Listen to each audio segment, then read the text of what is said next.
Hola, mi nombre es Consuelo del Valle y mi presentación es sobre el climaterio enfocado en la prevención primaria.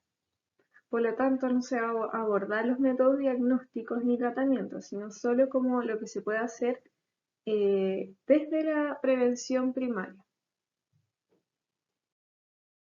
La menopausia es el cese permanente de los periodos menstruales. Esto se puede determinar solo de manera retrospectiva. Por lo tanto, para decir que alguien tiene menopausia debe ser luego de 12 meses o un año de amenorrea. Esta se da normalmente entre los 45 y 55 años de forma fisiológica y tiene una mediana en Estados Unidos de 51 años, pero en Chile tiene una mediana de 49 años. Esto refleja un agotamiento completo de actividad folicular ovárica, es decir, como vemos la imagen de arriba, el nacimiento se tiene un recuento folicular de alta cantidad y luego va disminuyendo con los años hasta llegar al agotamiento completo. Por lo tanto, esto refleja una disminución de los niveles de estrógeno y un aumento de las concentraciones de la hormona folículo estimulante. El climaterio es una etapa de transición en la vida de la mujer caracterizada por cambios físicos, psicológicos y sociales que van desde los primeros signos de senescencia ovárica hasta la completa instalación de la menopausia. El climaterio se diferencia de la menopausia es que este periodo abarca la premenopausia, cuando inician los cambios hormonales y los síntomas, hasta después de la menopausia, cuando ya está instalada todo este síndrome climatérico. Lo que más representa esta etapa es que existe una disminución de los niveles de estrógeno y el aumento de la FSH.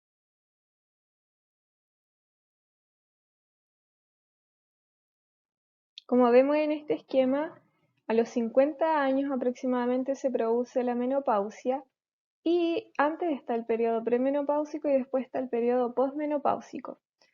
Unos 4 años antes se produce la transición a la menopausia o la llamada perimenopausia que vemos aquí bajo el climaterio y incluye una serie de cambios fisiológicos que pueden afectar la calidad de vida de una mujer. Por lo tanto, es aquí donde empieza como toda la afectación sintomática que refieren las mujeres y como vemos el climaterio abarca todo lo que va desde la perimenopausia hasta la posmenopausia. Acá vemos este esquema que representa el envejecimiento reproductivo y es llamado Strauss 10. Este esquema está confeccionado por distintos profesionales de diferentes disciplinas provenientes de 5 países en Washington, que fue realizado en el 2011. Este esquema y esta junta tuvo el objetivo de actualizar los criterios propuestos por el Strauss que se hizo 10 años antes, por esto este se llama Strauss más 10. Y acá se obtuvieron datos de cohorte realizado en mujeres de mediana edad en el contexto de enfermedades crónicas y desórdenes endocrinos. Como vemos acá, se agregó al esquema marcadores ováricos como la hormona antimuleriana, la inhibina B y factores ecográficos como el conteo de folículos antrales. Por lo tanto, gran parte de lo que es el envejecimiento reproductivo se puede reflejar a través de esto, donde se ven las principales manifestaciones clínicas y endocrinas, sobre todo de la transición menopáusica. Existen consecuencias a largo plazo de la deficiencia de estrógenos que se produce en este periodo de la menopausia, que se da principalmente a este nivel de sistemas. Esto se da porque hay una amplia distribución de los receptores estrogénicos en prácticamente todo el cuerpo, por lo tanto, van a haber síntomas que reflejan la acción de estos estrógenos a nivel de estos tópicos que voy a nombrar. Se produce pérdida de la densidad mineral ósea, se puede producir enfermedad cardiovascular, alteración de la composición corporal, cambios en la piel, se produce el síndrome genitourinario y los síntomas vasomotores. Bueno, si nos queremos enfocar como en una de las etapas de la menopausia que vimos anteriormente, la mejor sería la transición a la menopausia o la perimenopausia, porque esto se produce, como dijimos, en promedio a los 47 años, unos 4 años antes de la menopausia, y es aquí donde experimentan las mujeres los primeros cambios hormonales, los cambios psicológicos, sociales, y ese periodo de adaptación de la mujer a lo que es la menopausia o el climaterio. Existe una transición a la menopausia temprana y tardía según el sistema de estadificación Straub, que ya lo vimos anteriormente, y en la transición temprana es cuando ya existe un cambio mayor a 7 días en los intervalos intermenstruales, o sea, empieza a ser como más irregular la mujer y empiezan los síntomas que destacan en la menopausia. Y en la transición tardía es cuando ya está instalada los cambios más drásticos, cuando ya hay ciclos omitidos, hay episodios de amenorrea y frecuencia creciente de ciclos anovulatorios. ¿Y qué es lo importante de esta etapa? Es que hay que adoptar un enfoque biopsicosocial para poder generar una real conciencia y un acercamiento a la paciente y ver que cada encuentro con la mujer, con el equipo de salud, es una oportunidad para realizar educación y realizar intervenciones preventivas. El profesional de la salud tiene que ir más allá de los síntomas que manifiesta la mujer y tiene que explorar como todos los factores que podrían afectar el bienestar en las etapas de su vida. Esto es la alimentación, la actividad física, la salud mental, sexualidad, relaciones familiares y sociales, y adoptar este enfoque psicosocial integral centrado en mejorar la calidad de vida y las necesidades de la mujer, y de esta manera se pueden identificar tratamientos preventivos que podrían reducir tanto el riesgo de síntomas vasomotores, el riesgo de síntomas, o sea, el riesgo de enfermedades cardiovasculares, solo actuando a nivel como de otros factores de la vida de la mujer. Existe uno de los principales síndromes de la menopausia o perimenopausia, que es el síndrome genitourinario de la menopausia, que en el fondo es el conjunto de signos y síntomas relacionados con la disminución de estrógenos a nivel de los genitales. Esto se produce porque hay una disminución del flujo sanguíneo a la vagina y a la vulva. ¿Y qué es lo que produce principalmente? Síntomas genitales como es la sequedad vaginal principalmente, irritación, puede haber sangrado incluso debido a esta sequedad. Están los síntomas sexuales, que es la disfunción sexual que afecta mucho a las mujeres de mayor edad, dispareunia, sinusorragia, y están los síntomas urinarios que son urgencia miccional, incontinencia urinaria, que lleva a una predisposición de tener más infecciones urinarias. El tema de estos síntomas es que tienden a empeorar con el paso de los años. Antes se llamaba este síndrome de atrofia vulvovaginal y este término se encontró como peyorativo, por lo tanto dejaron de utilizarlo y ahora se dice solamente síndrome genitourinario. A nivel de examen físico puede haber un encogimiento de los labios mayores y de los labios menores, hay estrecimiento del introito, puede haber un aspecto pálido, seco y pérdida de los pliegues rugosos que tiene la vagina, adelgazamiento del epitelio vaginal. En realidad uno al hacer el examen físico nota cómo es una vagina ya que es menopáusica, lo cual produce todos los síntomas que nombramos anteriormente. Y en este paper se describe recomendaciones prácticas para el manejo de la atrofia vaginal en Latinoamérica. Acá se juntaron varios profesionales en Sao Paulo en el 2016 y discutieron cómo deben manejar las mujeres este síndrome, principalmente enfocado en las desigualdades como en el sistema de salud y en mujeres que no tienen mucho acceso a las principales prestaciones. y que no son conscientes como de que esta es una enfermedad crónica y no es algo que se produce solo algunas mujeres. Por lo tanto, lo que se habló acá, que los principales matices del tratamiento tienen que estar enfocados en la educación, en el diálogo con las pacientes y en desarrollar una conciencia de salud urogenital. Y obviamente, como dijimos anteriormente, considerar como la menopausia en el contexto de las actitudes culturales, porque pueden haber mujeres en la cual entrar a la etapa de menopausia sea algo bueno, sea algo grato, mientras que a otras mujeres esto puede ser como eh, algo visto de mala manera. Por lo tanto, siempre evaluar como el enfoque sociocultural y desde ese lugar generar el diálogo y la educación. Con esto se debe aconsejar, no sé, sobre las modificaciones del estilo de vida, hay que enfocarse en la higiene genital, en el uso de la ropa adecuada y alentar a las mujeres sobre todo a buscar ayuda tan pronto como experimenten molestias vaginales y de esta forma darle una atención de manera precoz y no llegar cuando ya está instalado el cuadro ya de atrofia vulvovaginal. Según el estudio sobre el manejo de la atrofia vulvovaginal en Latinoamérica, se debe hacer un manejo individualizado. Ya esto es debido a las distintas variaciones geográficas, estilos de vida o culturas que generan que, como dijimos anteriormente, para la mujer la menopausia sea vivida desde distintos ámbitos. Por lo tanto, siempre preguntarle si esto es un problema para ella, de qué manera lo ve y desde ahí abordarlo.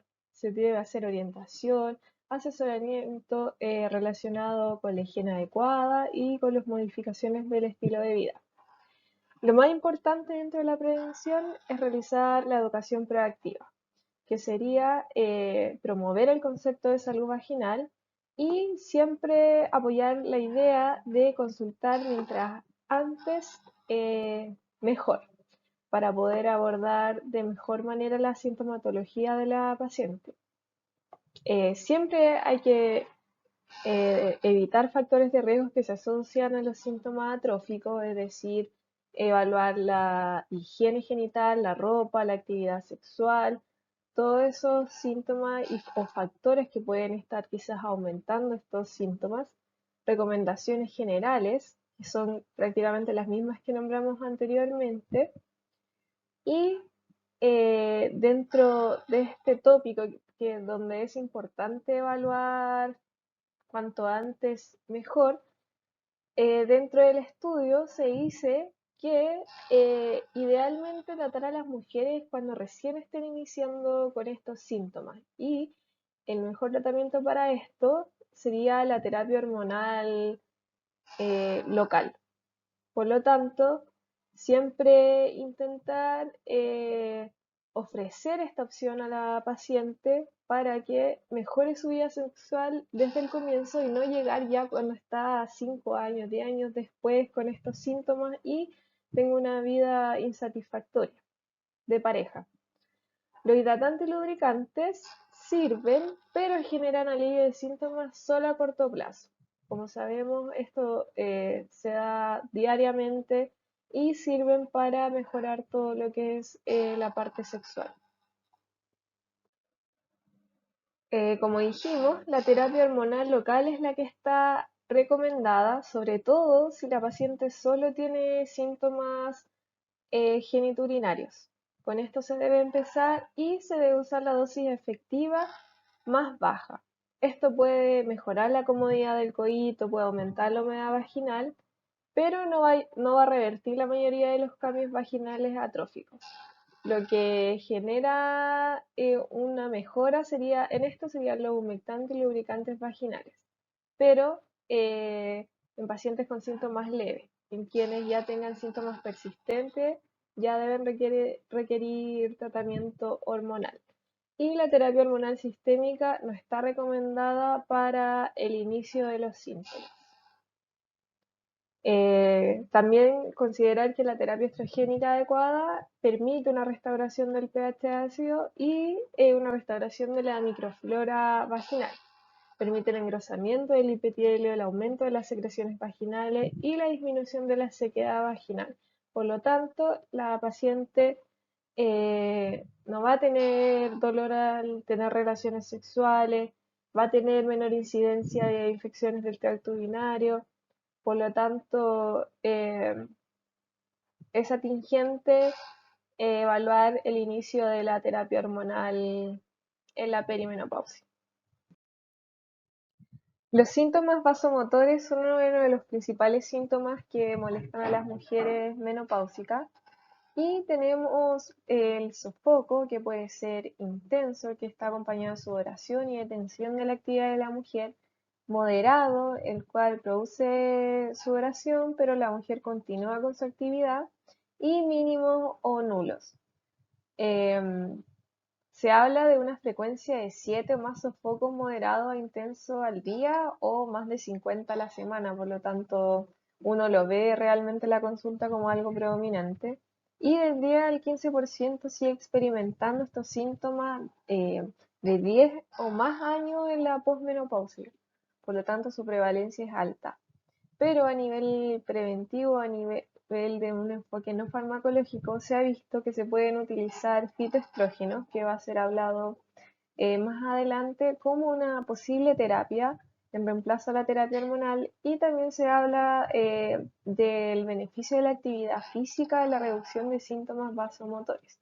Pero fuera de eso no existe como otras recomendaciones para el abordaje. Uno de los cambios más importantes que se producen y que afectan bastante a la mujer son los cambios de humor, eh, cambios del ánimo, principalmente la depresión, y alteración como de los síntomas cognitivos.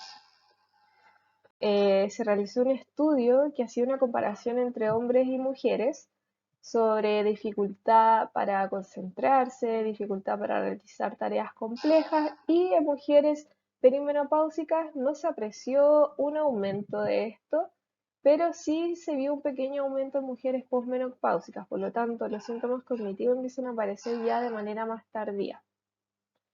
Eh, Se vio un aumento en el riesgo de depresión de nueva aparición en un 30%, y se habló de que existe 2,5 veces más probabilidades de depresión en la transición a la menopausia en comparación a cuando la mujer es premenopáusica, es decir, que ya cuando empieza como la aparición de los primeros síntomas, en conjunto se aparece este cambio del ánimo más depresivo. Y en mujeres que ya han tenido el antecedente de depresión o problema del estado dinámico, es mucho más alta la incidencia, es decir, ya hay un 60% de probabilidad de que haya una nueva aparición. Por lo tanto, es algo muy prevalente y algo que realmente afecta a las mujeres. El enfoque del tratamiento, principalmente de la depresión, es elegir una terapia según sea el síntoma predominante de la mujer. Esto quiere decir, si la preocupación principal son los síntomas anímicos, la depresión y los sofocos, por ejemplo, no son graves en la mujer, se va a utilizar un inhibidor de la recaptación de serotonina. Y si los síntomas vasomotores son lo principal y la depresión quizás no es algo importante para la paciente o los cambios del ánimo son leves, se puede abordar de terapia hormonal. Por lo tanto, para las mujeres en que la depresión y los síntomas vasomotores son graves, hay que comenzar con estrógeno principalmente, y a veces incluso se le puede asociar un ISRS. Otro de los factores predominantes en el climaterio es la pérdida de la densidad mineral ósea, la cual comienza antes de la menopausia. Esto puede aparecer incluso 4 años antes de que venga la menopausia, lo cual coincide con el decrecimiento de la función ovárica, Y la pérdida se genera principalmente a nivel de la columna y la cadera, la cual disminuye alrededor del 0,4% al año en el periodo perimenopáusico, y la velocidad de pérdida de mineral se triplica ya cuando estamos en la menopausia. Por lo tanto, es un factor importante a considerar en la evaluación. Eh, Existe una recomendación la cual dice que todas las mujeres mayores a 65 años deben tener una densitometría ósea, pero como sabemos la menopausia se produce antes de esta edad. No se recomienda densitometría ósea de rutina, solo cuando existen factores de riesgo que nos puedan indicar pérdida ósea. Estos factores de riesgo son antecedentes de fracturas previas, antecedentes familiares de osteoporosis, bajo peso, tabaquismo, antecedente de uso de corticoides y antecedente de largos periodos de amenorrea. Si el paciente tiene uno o más de estos factores de riesgo, se puede hacer la densitometría ósea antes de los 65 años. El resultado final de la pérdida de densidad mineral ósea es la osteoporosis. Se define como un valor de densitometría mineral ósea en la columna, la cadera, el antebrazo de 2,5 o más deviaciones estándar, con o sin la presencia de una fractura por fragilidad. Por lo tanto, si tenemos, mientras más baja la densidad mineral ósea, hay mayor riesgo de fracturas, lo cual produce dolor, pérdida de independencia y aumento de la mortalidad. Entonces, tenemos dos métodos para evaluar el riesgo de fractura que se aplican en la consulta. Está el FRAX, que evalúa la tasa de riesgo de fractura a 10 años, y tenemos el ORAI, el cual es un método que no se aplica en Chile, pero de todas maneras se puede utilizar y permite identificar a aquellas mujeres que hay que realizarle una densitometría ósea. Y esta evalúa tres parámetros: la edad, el peso y el tratamiento con terapia hormonal. Por lo tanto, si la paciente tiene un puntaje mayor a 8 puntos, se considera que tiene un riesgo elevado de fractura y se justifica tomar una densitometría ósea. Por lo tanto, esta ya se está aplicando en todas las evaluaciones en pacientes en climaterio. La salud ósea se puede mejorar ya desde el ámbito preventivo, desde mucho antes que empiecen los síntomas menopáusicos. Esto es a través de la alimentación y a través de la ingesta adecuada de vitamina D y calcio. Porque cuando existe una ingesta inadecuada de vitamina D, se produce una mineralización deficiente del hueso, hay más dolor y hay mayor riesgo de fractura osteoporótica. Por lo tanto, hay que hablar sobre la necesidad de buenos hábitos de salud ósea. Esto puede ser en una consulta espontánea que nos va a ayudar en este punto. Por lo tanto, siempre recomendar la ingesta de vitamina D de 800 unidades diarias y de calcio de 1000 a 1200 miligramos diarios. Por lo tanto, podemos ver todos los alimentos que tienen estos requerimientos y recomendárselo a la paciente. Eh, eh, Obviamente la vitamina D se puede indicar a través de la toma de sol diaria, unos 10 minutos al día, sin bloqueador, y no excederse de este tiempo obviamente por los riesgos asociados. Pero también se pueden dar alimentos que contengan vitamina D, que principalmente son los pescados, la sardina, el atún. Todas estas cosas contienen vitamina D. Por lo tanto, eh, averiguar el tipo de alimentos que contengan estas cosas e indicar, ya que son cosas inocuas y fáciles como que permiten mejorar la salud ósea. Existe este estudio que evaluó cómo el ejercicio servía en la prevención de la osteoporosis en mujeres posmenopáusicas y se demostró que el entrenamiento físico influía en la masa, la estructura, las fuerzas óseas y reducían el riesgo de fractura en mujeres posmenopáusicas. Por lo tanto, tenemos que saber principalmente que los medicamentos no van a tener efectos en el riesgo de fractura ni en un mejoramiento de la capacidad funcional, pero sí podemos utilizar el entrenamiento físico, que es la única estrategia que puede mejorar los múltiples factores de riesgo que están relacionados con las caídas y con el mejoramiento del esqueleto. Por lo tanto, eh, se indicó de manera puntual qué tipo de ejercicios debían hacerse. Eh, Actividades aeróbicas de bajo impacto no tienen efecto en la prevención de la pérdida ósea, por lo tanto siempre recomendar ejercicio de peso. Tiene que ser carga de intensidad moderada a alta, 2 a 3 series de 8 a 12 repeticiones al menos 2 a 3 veces por semana. Este es el tipo de ejercicio que hay que recomendar en mujeres perimenopáusicas, ¿ya? Porque este enfoque es el que permite mantener la masa ósea o retardar la pérdida ósea durante los años posmenopáusicos.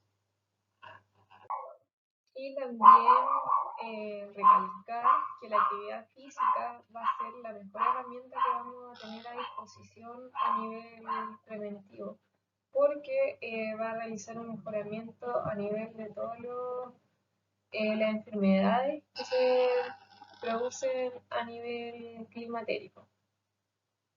La actividad física, como vemos acá, promueve la pérdida de peso, la redistribución corporal, disminuye la masa grasa, y también afecta, o sea, produce una disminución del riesgo cardiovascular.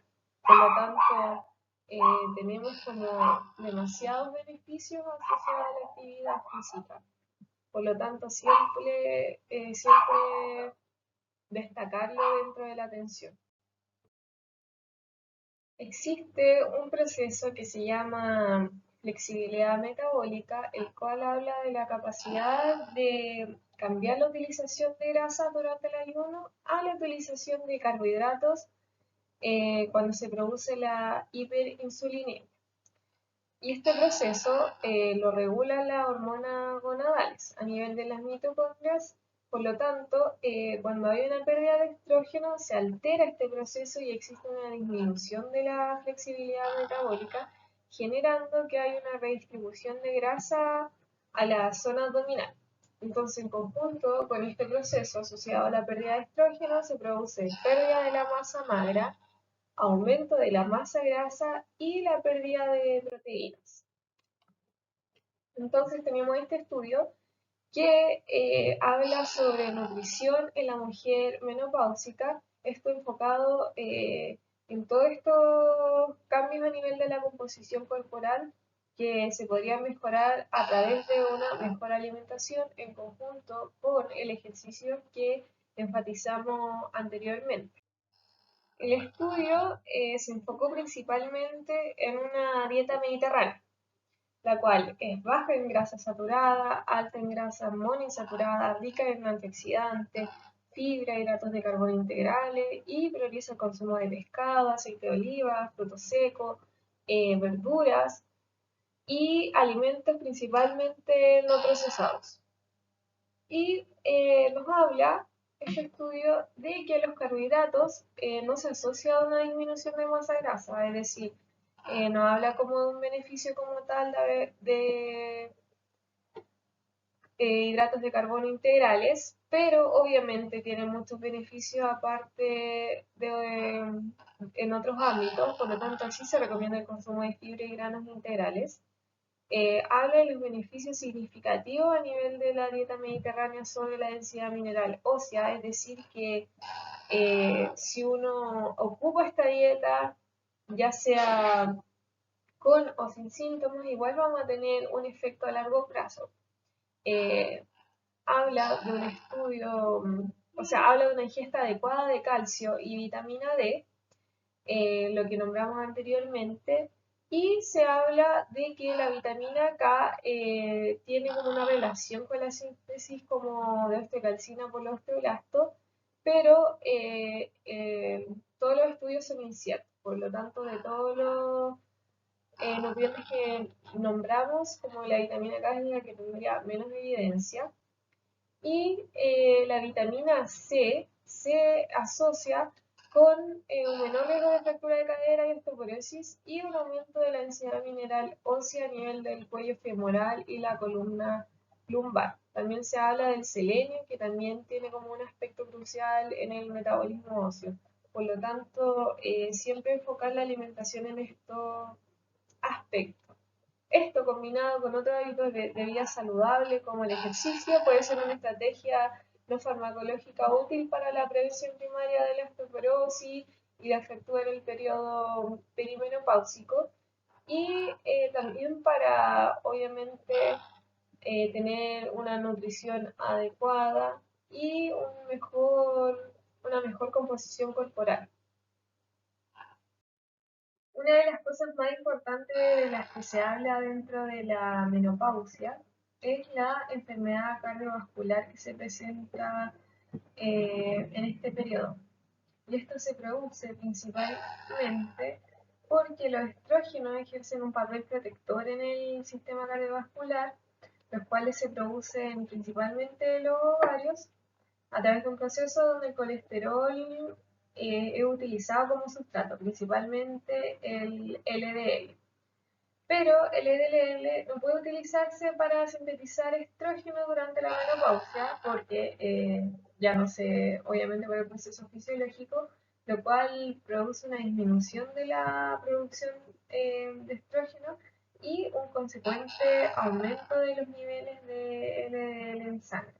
Por lo tanto, esto se asocia a un mayor riesgo cardiovascular. Además, las mujeres normalmente aumentan de peso en esta etapa, lo que aumenta y se produce el síndrome metabólico. Por lo tanto, existen varios factores que contribuyen a este aumento del riesgo cardiovascular. Y a nivel fisiológico se produce un aumento de la rigidez arterial que, como lo vemos en este esquema, habla de la historia natural como de la aterosclerosis, en el cual eh, este va aumentando a medida que pasan los años y ya llegando como a los años perimenopáusicos ya existe una aterosclerosis ya importante de manera fisiológica. Esta es una revisión del 2019 que habla sobre el rol del estrógeno y cuándo empezar el tratamiento hormonal, el cual es un tema que ha estado en controversia durante muchos años. Existen dos estudios muy importantes que determinaron cuándo utilizar los efectos o beneficios que tenía el uso de estrógeno, que es, en primer lugar, el estudio realizado por la Iniciativa de Salud de la Mujer, que es WHI, que en el 2002 demostró los efectos adversos de la terapia hormonal en la menopausia en mujeres posmenopáusicas, pero en mujeres mayores de 60 años o más de 10 años desde la menopausia y se asoció con efectos adversos como cardiopatía coronaria, accidente cerebrovascular, tromboembolismo venoso y cáncer de mamas. Y luego de este estudio disminuyó considerablemente el uso de terapia hormonal en mujeres menopáusicas. Por lo tanto, esto se sigue utilizando como guía actualmente. Y también existe el estudio llamado ELITE, el cual es un ensayo de intervención temprana versus tardía, en el cual se evaluaron alrededor de 600 mujeres posmenopáusicas que se estratificaron según la edad que tenían, o sea, perdón, según el tiempo transcurrido desde la menopausia, que es menor a o mayor menor a 6 años o mayor a 10 años, por eso temprana versus tardía, y recibieron tratamiento con estradiol versus placebo alrededor de 5 años. Entonces se evaluó cuál fue la progresión como de la aterosclerosis subclínica. la cual como resultado se obtuvo que fue mucho más lenta en mujeres que fueron intervenidas tempranamente en comparación con las que recibieron placebo. Por lo tanto, estos dos estudios se utilizaron como para evaluar el tratamiento hormonal. ¿Y qué nos dice en el fondo en conclusión este estudio? Es que el tratamiento hormonal de la menopausia dentro de los 5 a 10 años es fundamental para el éxito de la cardioprotección del estrógeno en mujeres posmenopáusicas sin generar efectos adversos, principalmente en los primeros años, la primera década se habla. Aquí vemos cómo se evaluaron los datos según estadificación de edad. Entonces, evalúa en mujeres entre 50 a 59 años, 60 a 69 y 70 a 79, en la cual se ocupó terapia hormonal y placebo. Y abajo es terapia con estrógeno de quino conjugado. Por lo tanto, tenemos que existe una disminución del riesgo cardiovascular en mujeres jóvenes, o sea, entre 50 y 59 años, en la cual se ocupó terapia hormonal. Pero en mujeres ya de edad, este número de eventos aumentó. Por lo tanto, se puede decir que solo es efectivo esta terapia en los primeros años de edad y después de eso ya se generan los efectos adversos que nombramos anteriormente. Entonces, como conclusión tenemos que los estudios preclínicos y clínicos respaldan el valor cardioprotector del tratamiento oportuno de entre los 5 a 10 años, que es lo que dijimos al principio, y que desde los 6 años es una edad apropiada para empezar la terapia hormonal sin factores de alto riesgo de enfermedad cardiovascular. Y en presencia de factores de riesgo siempre solicitar estudios y evaluar qué tan importantes son estos factores. Por lo tanto, esto es una decisión médica que a criterio del médico sopesar los beneficios o riesgo que pueda tener iniciar esta terapia. Y todo esto debe utilizarse en combinación con la modificación de los estilos de vida y todo lo que nombramos anteriormente. Aquí vemos los efectos cardiovasculares que tiene el estrógeno y como beneficios producen una mejora del perfil lipídico, mejor función endotelial en mujeres jóvenes sanas y mejora de la sensibilidad a la insulina y como efecto adverso aumenta los triglicéridos, aumenta los eventos protrombóticos y aumenta la síntesis hepática de marcadores inflamatorios. Por lo tanto, siempre evaluar riesgo-beneficio.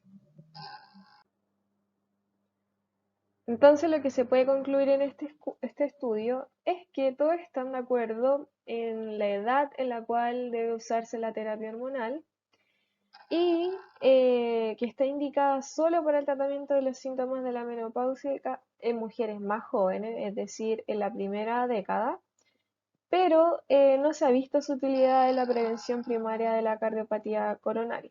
Todavía no existen estudios que avalen utilizarla de manera preventiva. Por lo tanto, mujeres que acaban de entrar en la menopausia, la mejora de los síntomas deben sopesarse frente a otros riesgos potenciales del tratamiento. Acá hay un estudio sobre el uso de fitoestrógeno, ya es como terapia no farmacológica para la prevención de síntomas, donde se identificaron 62 estudios que incluían a más de 100.000 mujeres y se evaluó la asociación entre las terapias a base de plantas y la presencia de síntomas como sofocos, sudores nocturnos y sequedad vaginal. ¿Qué fitoestrógenos ocuparon? Isoflavinas de soya e isoflavinas de trébol rojo.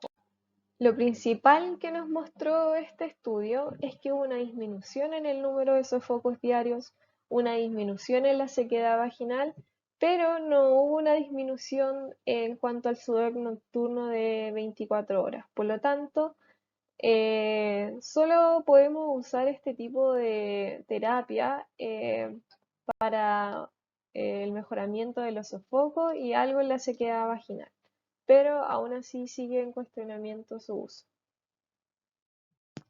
A nivel dermatológico se producen varios cambios también que afectan a la mujer. Hay aceleración de la degradación del colágeno, disminución de la elastina, hay deshidratación de la piel, deterioro de la cicatrización de la herida y menor retención de agua de los líquidos principalmente. Todo esto asociado a la disminución de estrógeno. Entonces, apareció este estudio en el 2019 que habla sobre el uso de hormonas bioidénticas como tratamiento de la menopausia y nos dice en el fondo que el uso de hormonas bioidénticas conlleva un menor riesgo de efectos adversos que la terapia hormonal eh, con hormonas no bioidénticas, o sea, la convencional, y disminuye un 25% de estos efectos adversos, por lo tanto se propone como una terapia más natural y mucho más segura que la anterior en la mejora de toda esta sintomatología. Pero también está como en controversia, está en estudio y actualmente se sigue utilizando lo mismo. Y finalmente puse como cómo nos guiamos para dar un tratamiento hormonal y en el fondo tenemos que aplicar la escala MRS y según la puntuación que nos da ver si tratamos. Como vemos, tiene distintos dominios que sería el somático, psicológico, urogenital y según la predominancia de síntomas em, es cómo vamos a tratar a la persona. Por lo tanto, acá nos dice que mayor a 15 puntos tenemos que tratarla sí o sí. Pero como esta presentación está enfocada en la prevención, podemos concluir que tenemos que enfocarnos a nivel preventivo en las modificaciones de los estilos de vida, en educar a la mujer y siempre sopesar riesgo-beneficio para el uso de terapia hormonal independiente de la puntuación en la que esté la mujer. Esto nos va a dar como una guía, una puntuación, pero siempre ir más allá de la sintomatología o de lo que nos habla, porque hay que evaluarlo de manera biopsicosocial. Muchas gracias, esta fue mi presentación.